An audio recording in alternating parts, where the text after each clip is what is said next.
আজকে আমাদের অত্যন্ত দুঃখের সহিত ভারাক্রান্ত হৃদয় বলতে হয়, নির্বাচন একটা ঈদের খুশি, আমরা ঈদের খুশি উদযাপন করব, কিন্তু কি দেখতে পাইলাম কিছু স্বার্থন্বেষী মহল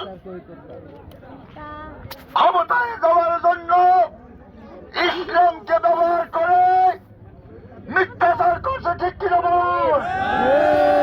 হে বন্ডের দল, তোদের মিথ্যুক, তোদের দোকাবাস, তোদের বাটপার, জাতি তোদের আজকে থেকে চেনে না, আরো 50 বছর আগে থেকে চেনে। তোরা দোকাবাস, তোরা বাটপার, তোরা তোদের ব্যবসা এই দেশে ওলামায়ে কেরাম যদি বেঁচে থাকে, হক্কানি ওলামায়ে কেরাম বেঁচে থাকে, তোরা ধর্ম নিয়ে যে ব্যবসা করবি, তার জাতি তোদের সামনে আগাইতে দিবে না, দিবে না, দিবে না। সাবধান হয়ে যাও।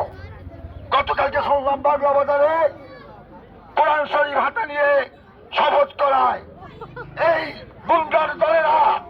আমি বিনীত অনুরোধ করব, যদি আপনাদের কাছে কোনো মহিলা বা কোনো পুরুষ এই ইসলামের নামে ধোঁকাবাজি দিয়ে কোরআন শরীফ হাতে নিয়ে শপথ করায়, সাথে সাথে জারু দিয়ে, পিঠা দিয়ে ও জবাব দিয়ে দেবেন। ঠিক কিনা? ওদের আর কোনো উপায় নাই। ওরা জানে বাকের গত উপজেলা ওদের কয়টা ভোট আছে তার একটা প্রমাণ বিভাগীয় সমাবেশে ঘোষণা করেছিল 15,000 লোক নেবে বরিশাল। দেখা গেছে এই বাটপাড়ের দল, গুন্ডার দল, ডাকাইদের দল হাত পাকার বাতাসে ওদের সব ফেসে গেছে। ঠিক কিনা? ময়দানে আছে একমাত্র উদ্দেশ্য বিশ্বাস চরমোনাইকে ঠেক দেওয়ার জন্য। ঠিক কিনা?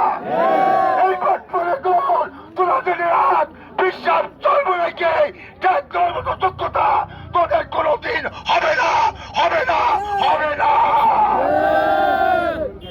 আজকে আমরা সকল ভাইদের দৃষ্টি আকর্ষণ করছি, আপনাদের বিবেকের কাছে আমাদের বিশ্বাস হইল